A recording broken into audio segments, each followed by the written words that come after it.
Iowa Faith and Climate Network, which is fun. I see people coming in. This is great. Our trivia question today is what percentage of adult Iowans identify as religious? And that's an actual poll that was taken, and Irene will, when we get started, will tell us the answer. But put your answers into the question into the chat. What percentage of Iowa adult Iowans identify as religious? All right. Well, as we start today, remind everyone that the Iowa Farmers Union is a membership organization. Thank you to everyone who is a member of Iowa Farmers Union. If you have not become a member yet, we've got the link to our website in the chat where you can become a member. And happy to reach anybody that's interested, reach out to us at Iowa Farmers Union. We'd be happy to share more about what membership means.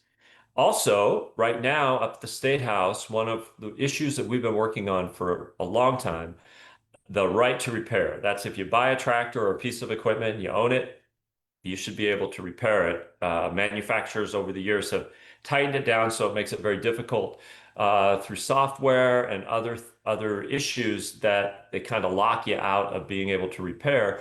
Or if your equipment goes down, only the dealer can come and get you back running again. Your neighborhood mechanic can't because of the systems. We've been working to change that law, and right now up at the Iowa House or at the Iowa State Capitol, the Iowa House is working on that. It's passed out of subcommittee and committee, and we're hoping for a vote on that next week. There's an op-ed in the chat that Iowa Capitol Dispatch published of Aaron Lehman's. You can look at that. Gives you the bill number, gives you the background. If this is an issue that's important to you, reach out to your legislators so that they can hear from you. Next week, we will have Angie Tagtow in our Lunch and Learn. Angie was the executive director for the Center for Nutrition Policy and Promotion back in the Obama administration. That was a presidential appointment working at USDA. And Angie has been a longtime Iowa Farmers Union member, as well as a leader in the movement to advance both better farming and better nutrition and how those things are linked together. So that is next week. Please join us then. And so with that, we are ready to jump in. I'm going to welcome Irene DeMaris. She is the executive director of Iowa Faith and Climate Network.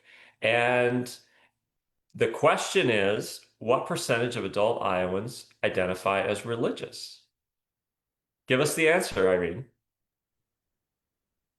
What did I send to you? 67? About 2/3 of Iowans. And that's, if you're curious, that's Pew Research data. And how recently was that? I believe I redid that, so it would have been last year. I redid our stuff. So all right. Yeah. All right.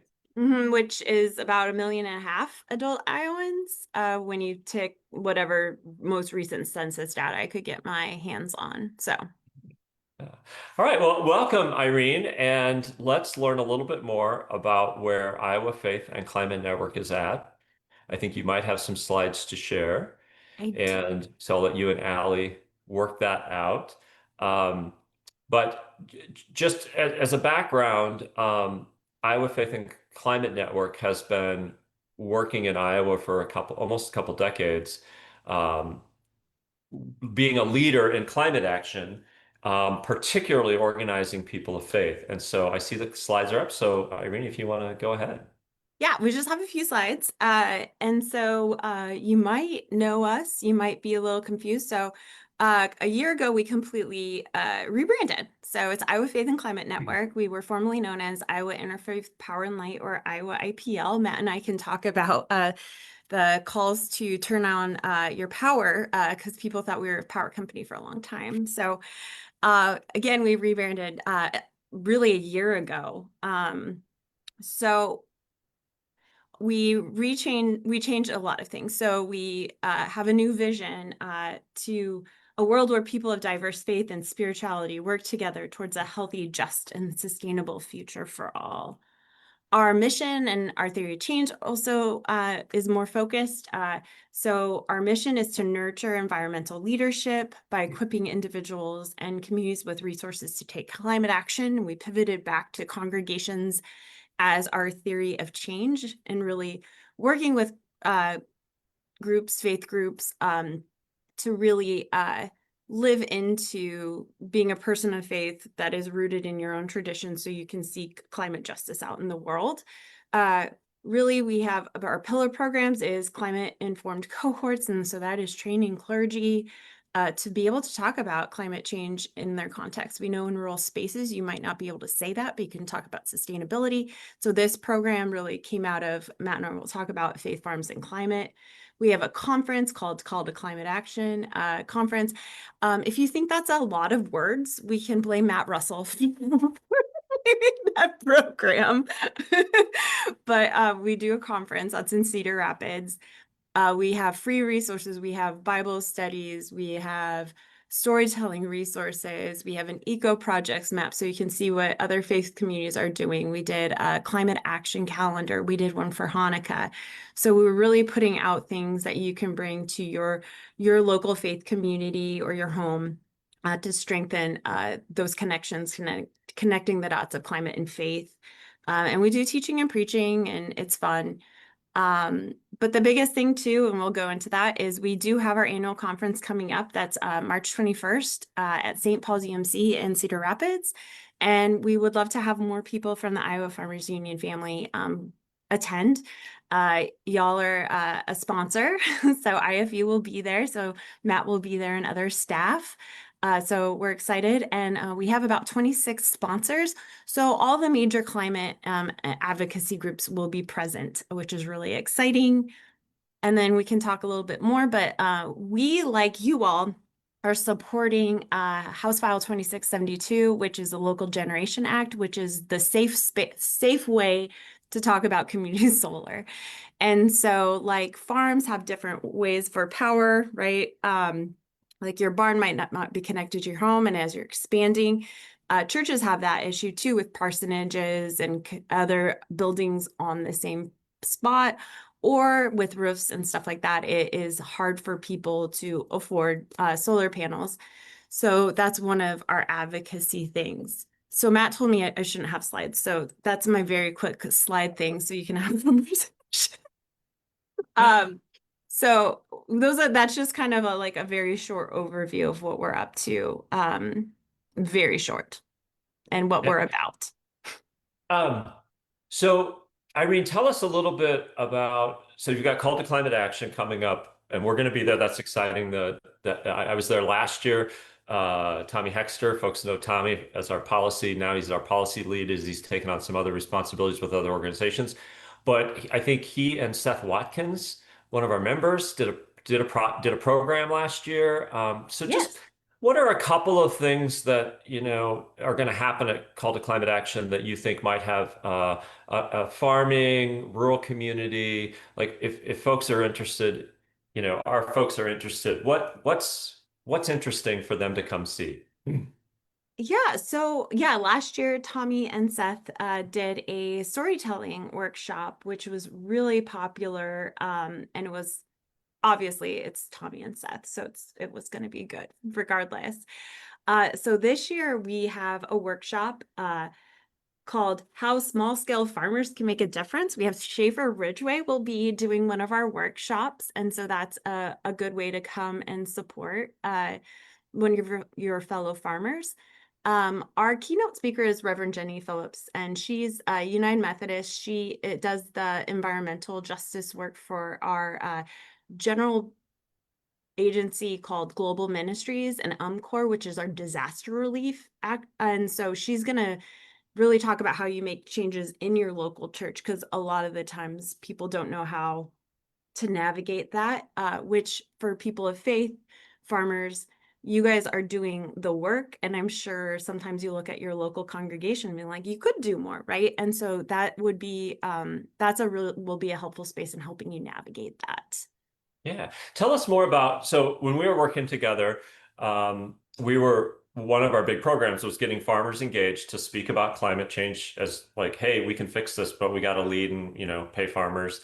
That had a big impact, in the presidential caucus cycle. And then we saw in the Biden administration a lot of investments, not just in agriculture, but across the board, lots of investments in climate action.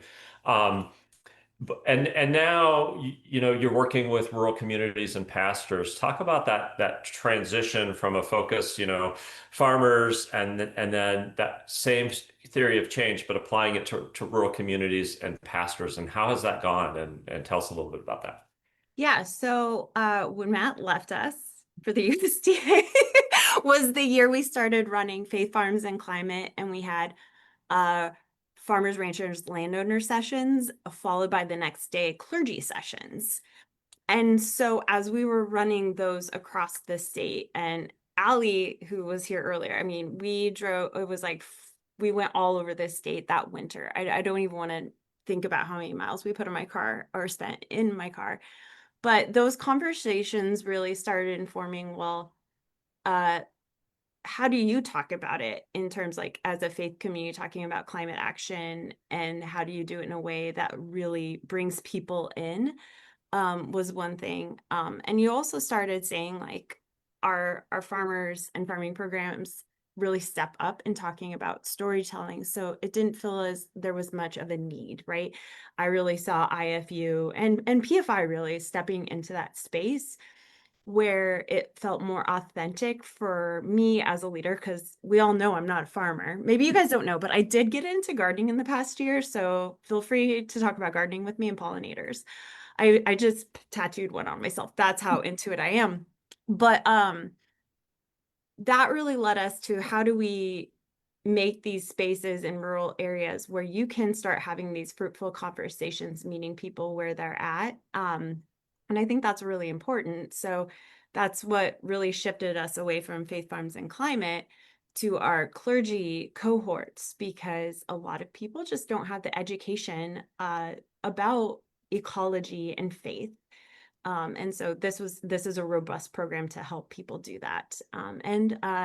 We do have a higher percentage of more rural or smaller town clergy represented in this cohort, which is really our dream audience, because I know someone in an urban context can say something from a pulpit where you might not get that in Washington, Iowa, right? Right, right. No, that's really fascinating. And thinking about, so there was a big push. I mean, we lived it when I was working in the faith community, we lived it as people were moving into climate action, changing the narrative around what's possible and how to think about it.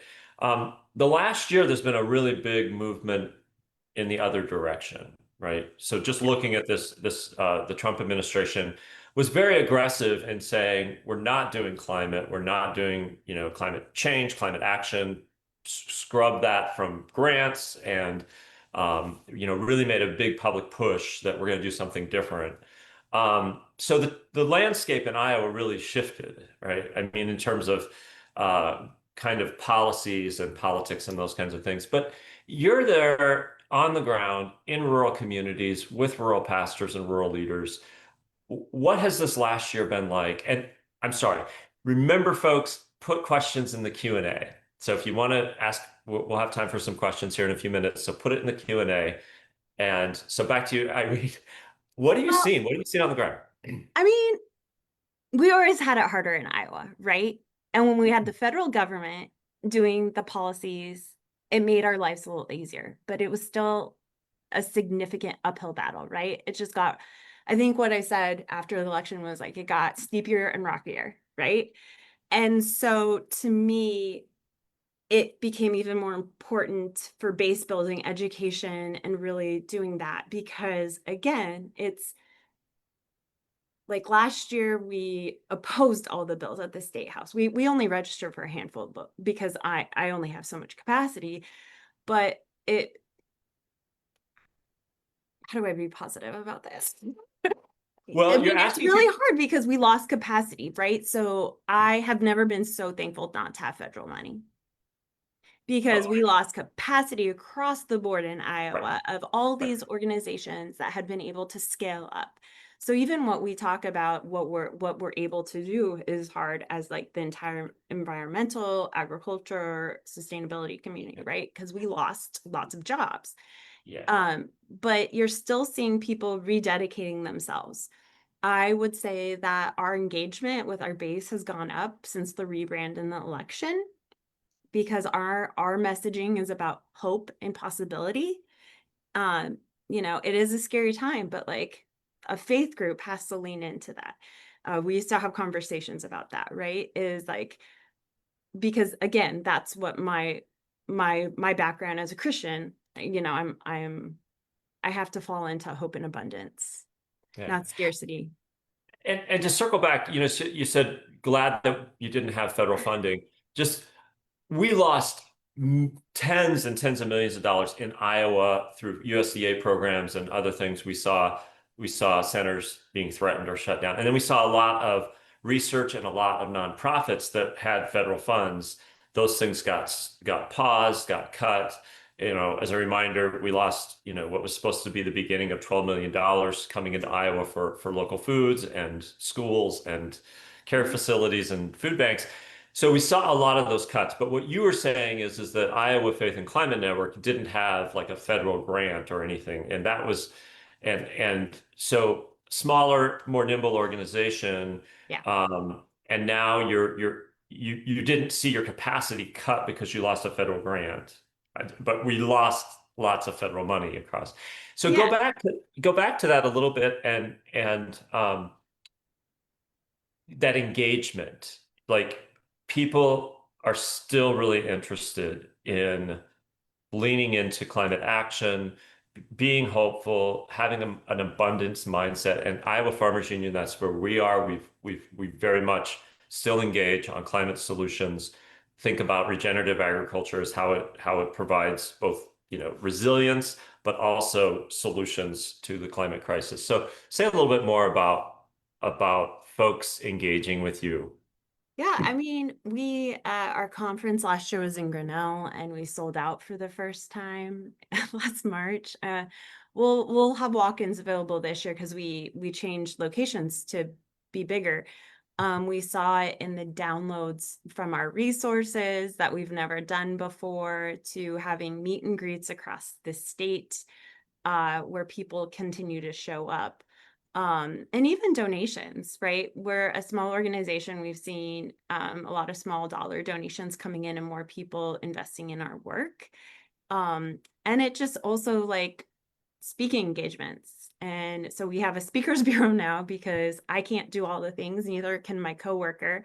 And so now we have more people that are blessed to go and speak on our behalf across the state, just because, again, people want to hear the message or have someone come and guest preach. Or if you're Catholic, we have a couple that can do Laudato Si, which is Pope Francis' missive on climate. So we have lots of different ways, and we wouldn't have those if there wasn't people wanting that information, Yeah. or which is so lovely. I don't have to do all of it anymore. Yeah. What, as far as the faith communities, the houses of worship, I, the work of Iowa Faith and Climate Network and the precursor with Interfaith Power and Light, um, a lot of work helping houses of worship, congregations think about, energy conservation, clean energy, solar, those kinds of things. Yeah. Um, just what's your sense of the interest out there in terms of, communities wanting to think about how can we live our lives and our community um, differently than just same old, same old. Yeah, no, I think there's definitely been an increase. You can see churches getting solar across the state on their buildings. And honestly, with our work, which was surprising because I figured houses of worship would be excited about community solar. They're really excited about community solar. And I've had several like people reach out and like, how can I get this on my church? I was like, well, we got to advocate it for here. And it's across the state. I've heard from someone from Sioux City to Urban because they really want to invest in different ways in which to get their energy. And again, like we know that in a rural community or really any church, money's tight. We've cut our social safety net, and a lot of churches have had to fill the gaps, but financially it's impossible. I think a stat from like 7 years ago, if certain things were cut, every single church in America would have to have an extra $400,000 to like make up the social safety net.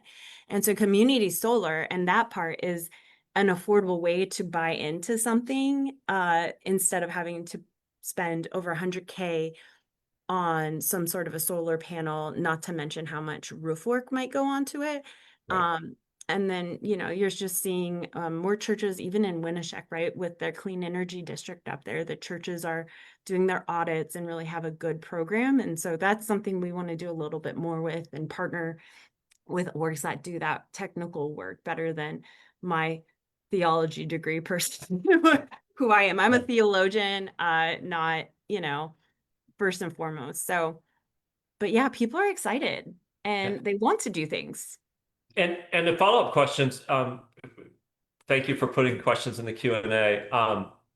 Our member Mike Henning, he says, are you seeing the general rural community, are you seeing an increased awareness and concern of environmental issues? Is that going up? Is it going down?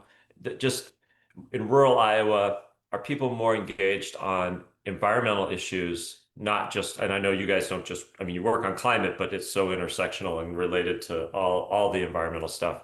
What are you seeing in rural Iowa? I really do think it's going up, and I'm very curious how you guys worked with IEC and the Harkin Center on the cancer report, right? Mhm. That's going to be huge because that is looped up in all that. You think about more of like regenerative ag, obviously is, very, very important, and you guys advocate so much for it. But yeah, people are starting to take notice of things that, I mean, it's really hard to like ignore when, we're in a snow drought right now, or we had a record amount of days of heat, or it didn't get, or it didn't cool enough. Like statistically, we know our seasons are getting longer, which, as an agriculture organization, you guys know really well, right? How do you plan Right. for that? So I think people are waking up, but it is it the thing for our organizations is once they wake up, how do we plug them into things and how do we scoop them up? How do we find it? And so that's why I think getting in churches, right? Even in a small church, that could be like 25 to 50 people. And how many of them are engaged? Those are people to scoop up and really starting to become our activists and our advocates. Yeah. Um, so we talked about the federal government. There's been some pushback. There's been some get rid of climate Yeah. in universities and grants. And what have you seen at the state level? I know there's a reference in the question to HR 2527. That's a bill shielding companies from litigation due to greenhouse gas emissions. I'm not familiar with that bill, but Guy Morgan threw it in there. So it's an example of at the state level of this kind of 180-degree, let's reinforce climate change denying, let's muddy the water on the science, let's take the science down. Um, so are you experiencing any of that in your conversations? People like, oh, it's just like we thought we were going here and we knew it was a hard slog, but now it's like instead of wind at our back, it's wind in our face. Well, I mean, I don't really think the state has to change that much for climate, right? Like, especially with that the climate lawsuits, right? Which is just kind of ridiculous. Like there's still like guide rails in place, or like the fact that people are worried about like whatever sky transmissions or I Yeah. so the weird thing is, and we know there's no good water quality anything this year, right? And the weird thing this year is it's not terrible for clean energy. So like I had the odd thing, I was like looking at what I registered and I was like, I registered 4. Like And I like look back and I was like, I've opposed things for 2 years.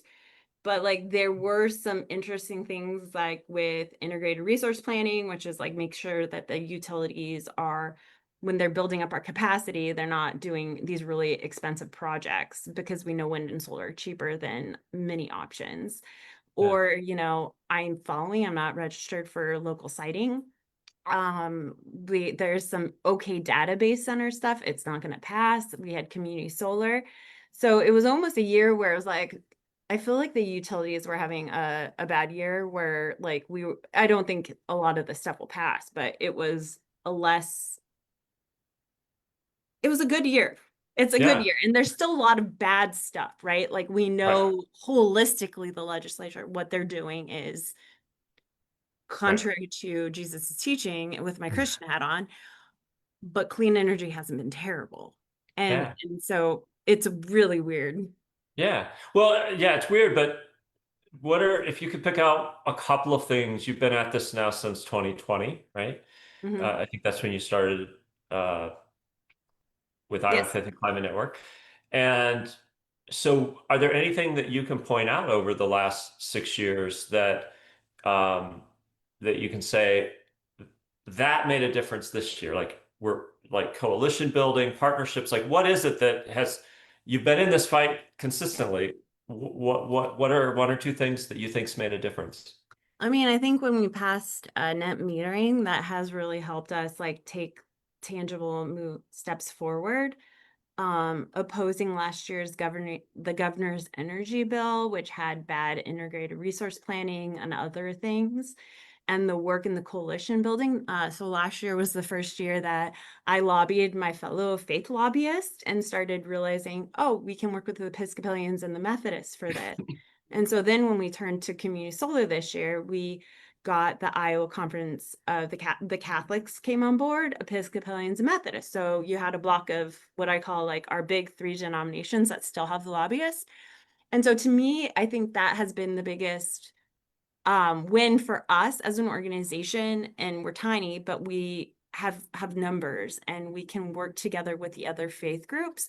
Because when I have talked to legislators and said like, well, the Catholics, Methodists, and Episcopalians are with me, I get taken a lot more seriously.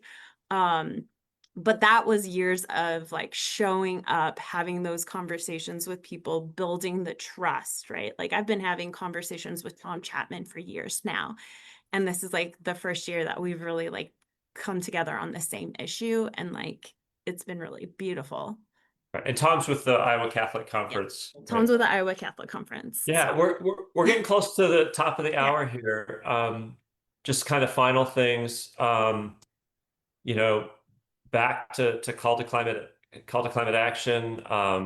Anything we didn't talk about that you want to get in, go ahead and finish us out, Irene, with what we need to know to Yeah, I be. think much like your guys' conferences, it's hopeful you meet people, it's friendly, and it's just always so wonderful to be in community. I think community is the antidote to individualism, which is, I think, one of the root causes of all that is not great right now in the world. Yeah. And so when we can come together in hope and possibility and start sharing and building those networks, whether it be for climate, it can work for so many other advocacy issues, we're stronger. And as we continue to build momentum, the pendulum will swing. It's going to swing in our favor. And my goal is that all of us are together. We've built that trust, we've built our capacity, and there's so many more people standing up for what is right in the world, for the environment, for agriculture, and just in general. So I think that's why it's an exciting event for us. Yeah. Well, thank you. And what a great way to end talking about working together and coming together. So, we're the Iowa Farmers Union. We are a union of farmers and those who want to support family farmers here in Iowa. And the link is in the chat. Um, and just a reminder, next week we have Angie Tagtow coming on. If you're not a member of Farmers Union, this is a great time to become a member because we are partnering across the state with organizations like Iowa Faith and Climate Network. Almost bungled it there, but And we will be at Call to Climate Action on March 21st. And as Irene said, uh, Schaefer Ridgeway is going to be presenting, and he's one of our Farmers Union members. So excited about that. With that, I will just check in with Allie to make sure we haven't left anything out. And otherwise, thank you so much for being here, everyone. And we will see you next week. Erin will be back. Bye, friends.